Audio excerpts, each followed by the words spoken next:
Hello friends and medals done human anatomy and physiology BP101T के इस video में हम लोग यूनिट 1 में द टिश्यू लेवल ऑर्गेनाइजेशन के बारे में बात करेंगे। इस वीडियो में हम लोग टिश्यू क्या होते हैं, इसके इंट्रोडक्शन डेफिनेशन के बारे में बात करेंगे, हमारे बॉडी में कितने टाइप के टिश्यूज़ होते हैं उसके बारे में बात करेंगे, हर टाइप के इंट्रोडक्शन को आसान तरीके से समझने की कोशिश करेंगे और इस वीडियो में डिटेल में हम लोग एपिथेलियल टिश्यूज़ के बारे में बात करेंगे। मेरा नाम है डॉक्टर मेहताब सिंह। तो चलिए शुरू करते हैं। कोई भी सपना साकार करने के लिए सबसे जरूरी है सही कोच का होना। चुनिए doctor PKS and doctor MPS classes को और करें अपने B फार्म D फार्म का सपना साकार। Download the app now.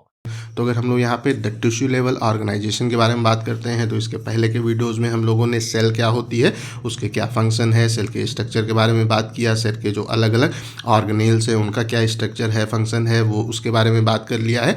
Cell किस तरह से डेवलप होती है, सेल डिवीजन की प्रोसेस में के बारे में हम लोग बात कर चुके हैं। अब हम लोग जो हमारा ऑर्गेनाइजेशन है, बॉडी का स्ट्रक्चर है, उसको टिश्यू लेवल पर यहाँ पे समझने की कोशिश करेंगे। तो जो हमारा पहला लेवल था वो क्या था, सेल, और दूसरा लेवल हमारे यहाँ पे टिश्यूज़ होते हैं। तो अगर हम लोग सिंपली बात करें तो हमारा जो डेवलपमेंट है वो किस तरीके का होता है कि जब जो होते हैं मेल के जो है गैमेट्स होते हैं जो कि स्पर्म होते हैं, और फीमेल के जो गैमेट्स हैं जो कि ओवम हैं, जब वो फर्टिलाइज होते हैं तो जाइगोट का फॉर्मेशन होता है। जब वो डेवलप होता है तो एम्ब्रियो का फॉर्मेशन होता है। एम्ब्रियो क्या है, भ्रूण है, उसका स्ट्रक्चर मैं आपको यहाँ पे वो दे दूंगा तो उसको भी जो आपका जो कॉन्सेप्ट है वो क्लियर हो जाएगा। तो एम्ब्रियो जब डेवलप होता है तो फिर हमारे बॉडी के अलग अलग जो वहाँ पर टिश्यूज़ हैं उनका फॉर्मेशन होता है। जब वो कंबाइंड होते हैं तो ऑर्गन का फॉर्मेशन होता है, और ऑर्गन से हमारी बॉडी हमें बनते हुए देखने को मिलती है। तो यहाँ पे हमारी उत्पत्ति तो सेल से होती है, उसके बाद में जब हमारे ग्रुप ऑफ सेल्स कंबाइंड होते हैं तो टिश्यू का फॉर्मेशन होता है। जब हमारे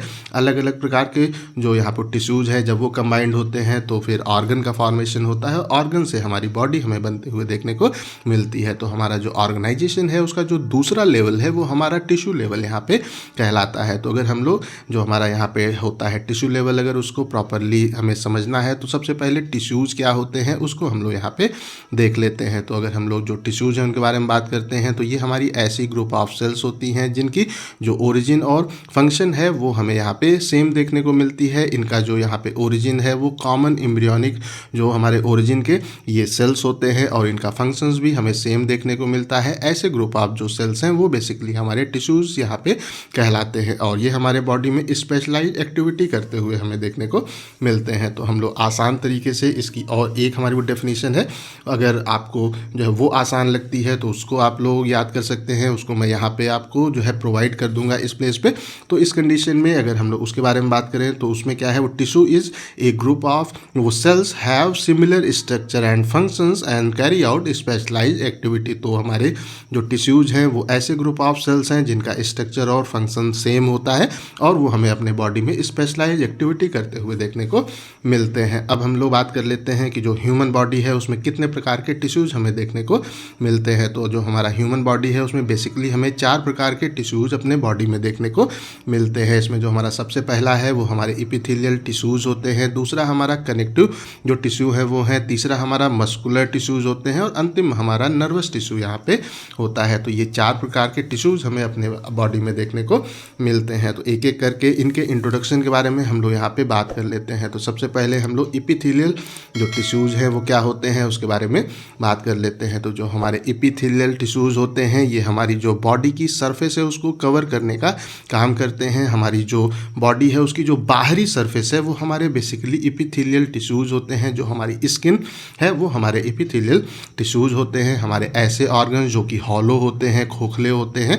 मीन्स अगर हम लोग बात करें तो जो हमारी आँख है, आँख के अंदर का जो हमारा स्ट्रक्चर है वो जो है वो खाली होता है जिसमें फ्लूइड फील्ड होता है। या हार्ट के बारे में बात करें तो हार्ट का अंदर का स्ट्रक्चर हमें जो है यहाँ पे खोखला वो देखने को मिलता है। तो वहाँ पे जो हमारे ऑर्गन्स जो कि अंदर से खोखले होते हैं उनकी जो लाइनिंग है उसके अंदर की जो लेयर है वो हमें एपिथेलियल टिश्यूज़ की देखने को मिलती है। हमारी बॉडी की जितनी भी कैविटीज़ होती हैं वो लाइक एग्जांपल लें तो जो हमारा ईयर है उसकी जो हमारी कैविटी है, नोज़ की जो हमारी कैविटी होती है, या जो होता है एनस या जो वजाइना है उसकी जो जो होती है कैविटी होती है, ये सब की जो हमारी कैविटी है या हमारे बॉडी में जितनी भी कैविटी हैं, छिद्र वगैरह हैं, उनमें हमें एपिथेलियल टिश्यूज़ देखने को मिलते हैं। और जो भी हमारे बॉडी की अलग अलग डक्ट होती हैं, हमारी जो अलग अलग प्रकार की कोशिकाएँ हैं या जो हमारी कैपिलरीज वगैरह हैं, जो हमारा होता है ब्लड वेसल्स वगैरह, उनका जो अंदर की लाइनिंग है वो हमें एपिथेलियल टिश्यूज़ की देखने को मिलती है।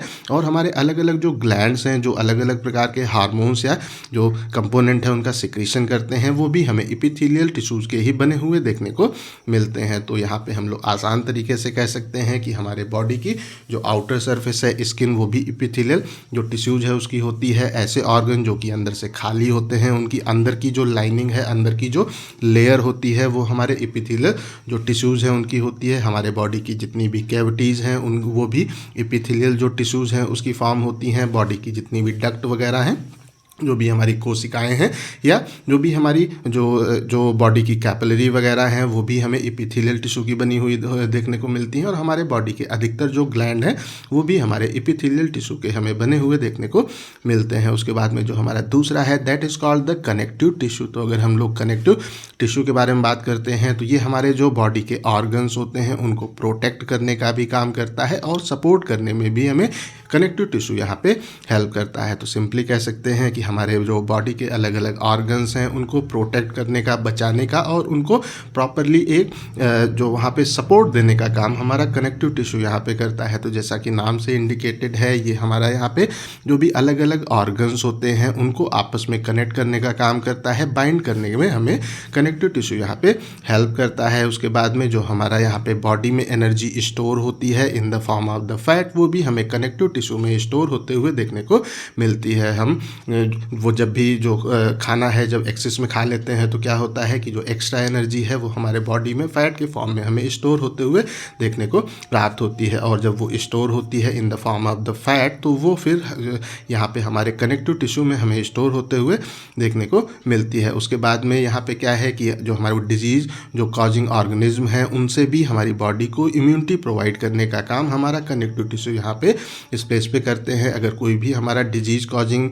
जो ऑर्गेनिज्म है वो अगर हमारे बॉडी में आ जाता है, ऐसा ऑर्गेनिज्म जो कि हमारे बॉडी में रोग को कॉज कर सकता है, क्रिएट कर सकता है, उससे हमारी बॉडी को बचाने का काम हमारे बॉडी में उसके अगेंस्ट जो हमारा इम्यूनिटी है उसको प्रोवाइड करने का काम भी हमारा कनेक्टिव टिश्यू यहाँ पे करता है। उसके बाद में जो हमारा यहाँ पे थर्ड है that is called the muscular tissue. तो अगर हम लोग मस्कुलर जो टिश्यूज़ हैं उनके बारे में बात करते हैं तो जब भी हमारे बॉडी में कोई भी फिजिकल फोर्स नीडेड होता है तो उस फोर्स को जनरेट करने का काम बेसिकली हमारे मस्कुलर टिश्यूज़ यहाँ पे इस प्लेस पे करते हैं। तो हम आसान तरीके से कह सकते हैं कि हमारा जो बॉडी है जिसमें अगर अलग अलग एक्टिविटीज़ होनी, लाइक अगर हम लोग सिंपली बात करें तो हार्ट क्या है, हार्ट हमेशा हमारे ब्लड को इस प्लेस पे जो पंपिंग का काम है वो करता है। तो उसके लिए जो फिजिकल फोर्स की रिक्वायरमेंट होती है वो हमारे मस्कुलर टिश्यूज़ के द्वारा जनरेट होते हुए देखने को प्राप्त होती है। और जो हमारा यहाँ पे बॉडी है उसके स्ट्रक्चर का जो मूवमेंट है वो भी हमें यहाँ पे मस्कुलर टिश्यूज़ के थ्रू ही होते हुए देखने को प्राप्त होता है। मीन्स जो हमारे एक तरह से लेग्स हैं, हमारा हैंड है, और भी जो हमारे बॉडी के पार्ट जो कि मूव करते हैं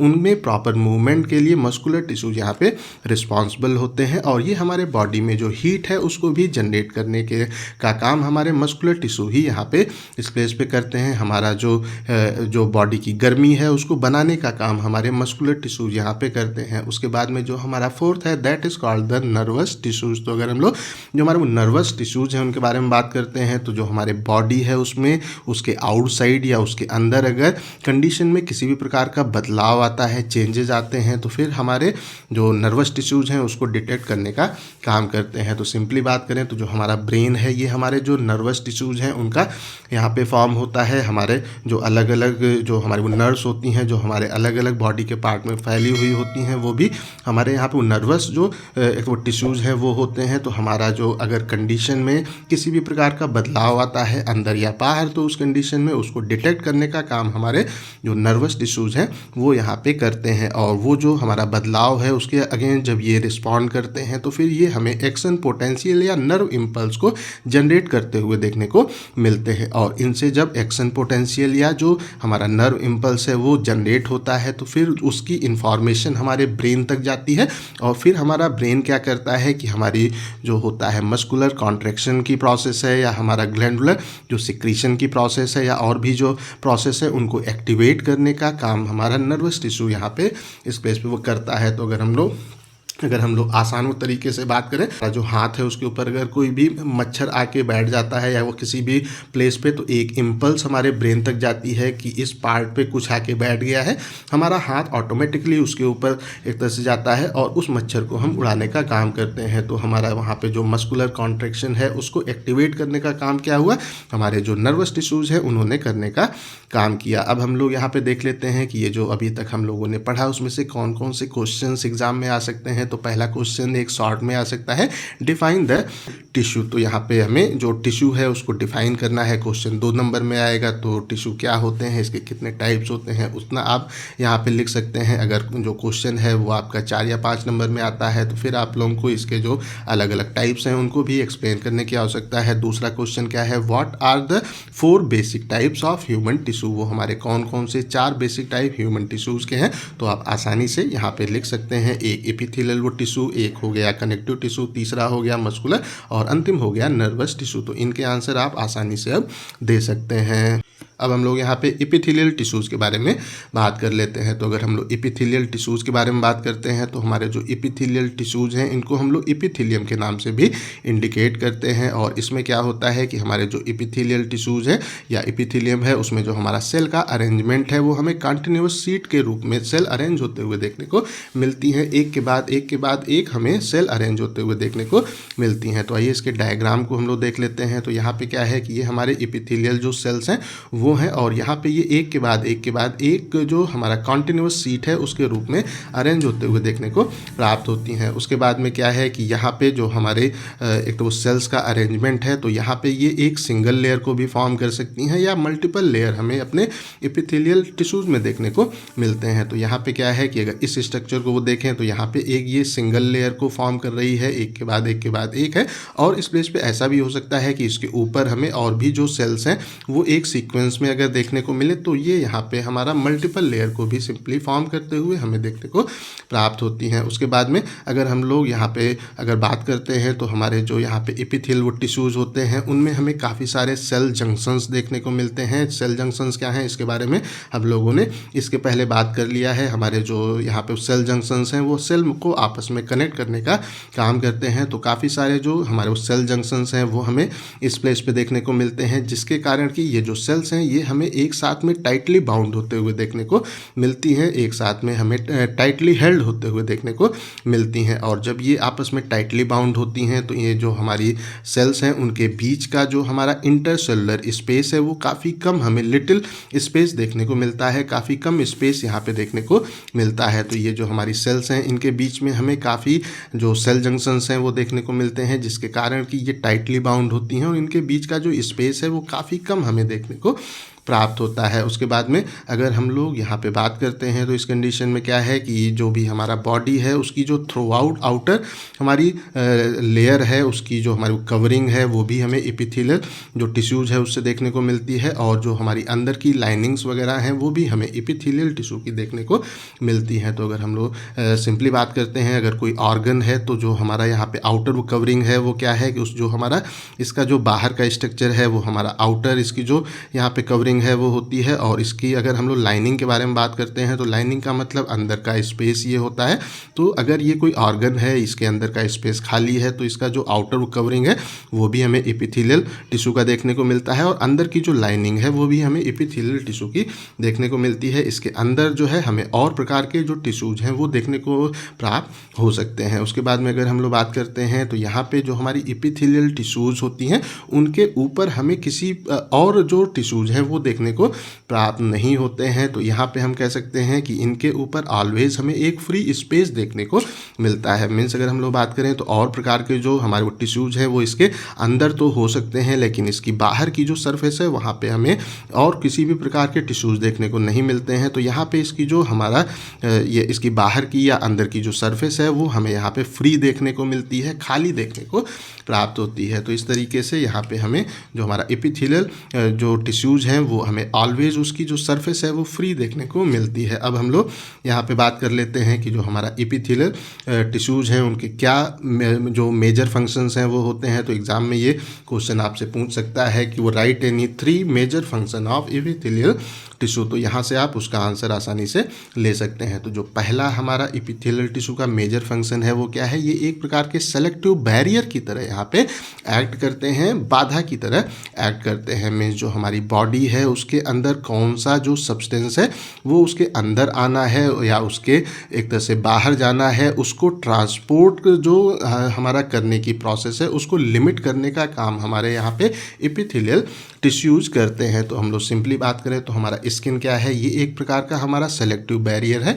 मीन्स अगर आसपास में कोई भी एक तरह से जो अगर कोई केमिकल आता है या कुछ भी आता है तो वो हमारे स्किन को पेनेट्रेट करके अंदर नहीं जा सकता है, या हमारे बॉडी के अंदर से कोई भी सब्सटेंस हमें बाहर जाते हुए देखने को नहीं मिल सकता है। तो ये हमारे जो एपिथेलियल टिश्यू हैं ये एक प्रकार के सेलेक्टिव बैरियर की बाधा की तरह एक्ट करते हैं। उसके बाद में ये हमारे जो हमारा सरफेस है उसको एक यहाँ पे सिक्रीटरी जो सरफेस है उसको भी फॉर्म करने का काम करते हैं। मीन्स जो हमारी अलग अलग सेल्स होती हैं उनसे जो प्रोडक्ट हमें प्रोड्यूस होते हुए देखने को मिलता है वो फिर कहाँ पे रिलीज़ होता है, हमारा जो एपिथेलियल सेल्स है उनकी जो फ्री सरफेस होती है वहाँ पे हमें रिलीज़ होते हुए देखने को मिलता है। तो इस तरीके से ये हमारी एक सिक्रीटरी सरफेस को भी फॉर्म करने का काम करती हैं। ऐसी सरफेस जो कि सब्सटेंस को सिक्रीट करती हैं, बाहर निकालने का काम करती हैं। उसके बाद में जो हमारा तीसरा और इम्पॉर्टेंट फंक्शन है वो है प्रोटेक्टिव सरफेस की तरह भी ये यहाँ पे एक्ट करती हैं। अगर जो हमारा इन्वायरमेंट है वो उसमें किसी भी प्रकार का जो हमारा एब्रेसिव इन्फ्लुएंस आता है तो उससे भी हमारे बॉडी को रेसिस्ट करने का यहाँ पे काम करती हैं। मीन्स अगर कोई भी जो हमारा एटमॉस्फेयर है उसमें टेम्परेचर में बदलाव आता है या किसी भी चीज़ में बदलाव आता है तो फिर हमारे बॉडी को प्रोटेक्ट करने का, उससे बचाने का काम भी हमारा एपिथेलियल टिश्यू यहाँ पे करती हैं। तो अब हम लोग इसका जो डायग्राम है उसको देख लेते हैं। आप लोगों को जो एपिथेलियल टिश्यूज़ हैं वो अच्छे से क्लियर हो जाएंगे। तो यहाँ पे ये जो हमारी एक तो सेल्स हैं ये हमें यहाँ पे कंटिन्यूअस शीट के रूप में अरेंज देखने को मिलती हैं, और इसको जब ये कंटिन्यूअसली यहाँ पे अरेंज होती हैं तो इसको हम लोग यहाँ पे एपिथेलियल टिश्यू या एपिथेलियल जो हमारा एपिथेलियम है उसके नाम से इंडिकेट करते हैं। उसके बाद में जो हमारा यहाँ पे होता है सेल, उसकी जो फ्री हमारी सरफेस है उसको हम लोग यहाँ पे एपिकल सरफेस के नाम से इंडिकेट करते हैं। मीन्स हमारा यहाँ पे एपिथेलियल जो हमारे टिश्यू है उसकी जो बाहर की वो सरफेस है जो कि फ्री है, उसके ऊपर और किसी प्रकार का टिश्यू नहीं है, तो उसको हम लोग यहाँ पे एपिकल सरफेस के नाम से इंडिकेट इस प्लेस पे करते हैं। हमारी जो यहाँ पे वो सेल्स हैं उनका जो इस प्लेस पे वो बीच का स्पेस है जहाँ पे वो आपस में एक दूसरे से कनेक्ट होती हैं, ये जो सरफेस है ये हमारी यहाँ पे लेटरल जो सरफेस है उसके नाम से इसको इंडिकेट करते हैं। और ऐसी वो सरफेस जो कि हमारी अंदर की ओर होती है इसको हम लोग यहाँ पे जो हमारा होता है बेसल सरफेस उसके नाम से इंडिकेट करते हैं। उसके बाद में अगर हम लोग बात करते हैं तो हमारा जो एपिथेलियल होता है वो टिश्यू, उसके बाद की जो हमारी लेयर है वो हमारा बेसमेंट मेम्ब्रेन कहलाता है, और जो बेसमेंट मेम्ब्रेन है वो हमारा जो एपिथेलियम है और जो हमारे कनेक्टिव टिश्यू हैं उनको आपस में कनेक्ट करने का काम करता है। और अगर हम लोग बात करते हैं तो ये जो हमारे कनेक्टिव टिश्यूज़ होते हैं इन्हीं से हमारी जो होती नर्व्स वगैरह वो यहाँ पे इंटर करती हैं। जो ब्लड वेसल्स हैं वो भी हमें कनेक्टिव टिश्यू में देखने को मिलती हैं, और जो हमारी वो नर्व्स हैं फिर वो हमारा जो होता है बेसल हमारा सरफेस है, हमारे जो हमारा एपिथेलियम है उससे हमें यहाँ पे कनेक्ट होते हुए देखने को प्राप्त होती हैं। तो इस तरीके से ये जो आपका डायग्राम है इसको भी अच्छे से याद कर लीजिएगा। एग्जाम में आपसे ये भी पूछ सकता है कि draw a neat and clean diagram of the epithelium, तो आप इसको आसानी से वहाँ पे ड्रॉ कर सकते हैं। तो इस प्लेस पे अगर हम लोग यहाँ पे बात करते हैं तो जो हमारा इसका अगला जो एक तरह से वीडियो आएगा या उसके बाद के जो वीडियो आएंगे उसमें जो हमारा कनेक्टिव टिश्यू है उसके बारे में तो हम लोग बात कर लेंगे। एपिथेलियल जो हमारे टिश्यूज़ हैं उसके बारे में तो बात कर ही रहे हैं, लेकिन बेसमेंट मेम्ब्रेन ये क्या है, ये क्या होती है, इसके बारे में भी हम लोग हल्का सा देख लेते हैं। तो अगर हम लोग बेसमेंट मेम्ब्रेन के बारे में बात करते हैं तो ये इस प्लेस पे क्या है कि एक वो थिन जो हमारा एक्स्ट्रासेलुलर लेयर है वो होती है जिसमें हमें 2 लेयर्स देखने को मिलती हैं। ये एक प्रकार की हमारी थिन एक्स्ट्रा सेलुलर जो लेयर है वो है सेल की बाहर की एक पतली सी लेयर होती है और इसमें हमें बेसिकली दो लेयर्स देखने को मिलती हैं। पहली जो लेयर है वो हमारा बेसल जो होता है लैमिना वो कहलाता है और दूसरा हमारा यहाँ पे रेटिकुलर जो लैमिना है वो यहाँ पे कहलाता है। तो आइए स्ट्रक्चर में देख लेते हैं। तो यहाँ पे अगर हम लोग इस पेज पे देखें तो जो हमारा बेसमेंट मेम्ब्रेन है इसमें हमें दो लेयर्स देखने को मिलती हैं। एक लेयर हमारा जो बेसल लैमिना है वो कहलाता है, दूसरा हमारा यहाँ पे रेटिकुलर लैमिना कहलाता है। और अगर हम लोग यहाँ पे बात करते हैं तो जो हमारा होता है यहाँ पे बेसल जो हमारा वो लैमिना है ये हमारा जो होता है एपिथेलियल सेल उसके क्लोजर हमें देखने को मिलता है। मीन्स ये जो हमारा होता है यहाँ पे कह सकते हैं बेसल हमारा लैमिना है वो हमारा जो एपिथेलियल सेल्स है उसके पास में होता है। और अगर हम लोग जो हमारा होता है वो रेटिकुलर जो यहाँ पे होता है लैमिना उसके बारे में बात करते हैं तो वो हमारा जो कनेक्टिव टिश्यूज है उसके पास में हमें उसके क्लोजर देखने को प्राप्त होता है। मीन्स यहाँ पे हमारी वो लेयर जो कि हमारा जो कनेक्टिव टिश्यू है उसके साइड होती है वो हमारा यहाँ पे रेटिकुलर लैमिना कहलाता है। और अगर हम लोग इस प्लेस पे बात करते हैं तो यहाँ पे जो हमारा बेसल होता है लैमिना उसके अंदर हमें जो एक केमिकल जो हमारे अलग अलग केमिकल्स हैं लाइक जो हमारा होता है वो लैमिनिन है, हमारा कोलेजन है, ग्लाइकोप्रोटीन्स वगैरह हैं, जो हमारा जो होते हैं प्रोटियोग्लाइकॉन्स वगैरह होते हैं वो हमें अपने जो होता है बेसल लैमिना उसमें देखने को मिलता है। और अगर हम लोग यहाँ पे वो रेटिकुलर जो हमारा वो लैमिना है उसके बारे में बात करते हैं तो यहाँ पे भी हमें इसमें भी प्रोटीन्स देखने को मिलते हैं जिनको हम लोग जो हमारा कोलेजन है वो कहते हैं। और ये हमारा जो होता है कनेक्टिव सेल्स होते हैं या हमारे कनेक्टिव जो वहाँ पर टिश्यूज़ के सेल्स हैं उससे हमें प्रोड्यूस होते हुए देखने को मिलता है। और ये जो हमारे कोलेजन्स हैं इनको हम लोग यहाँ पे जो फिब्रियोब्लास्ट के नाम से इंडिकेट करते हैं, इसको हम लोग यहाँ पे फिब्रियोब्लास्ट कहते हैं। तो ये हमारा यहाँ पे जो बेसमेंट मेम्ब्रेन है वो यहाँ पे है। तो एग्जाम में अगर आपसे शॉर्ट में क्वेश्चन अक्सर आता है कि बेसमेंट मेम्ब्रेन क्या होती है तो आसान तरीके से आप इसको वहाँ पे लिख सकते हैं। अब हम लोग यहाँ पे बात कर लेते हैं कि जो हमारी एपिथेलियल टिश्यूज़ हैं वो बेसिकली कितने टाइप्स के होते हैं। तो जो हमारे एपिथेलियल टिश्यूज़ हैं वो बेसिकली दो प्रकार के होते हैं।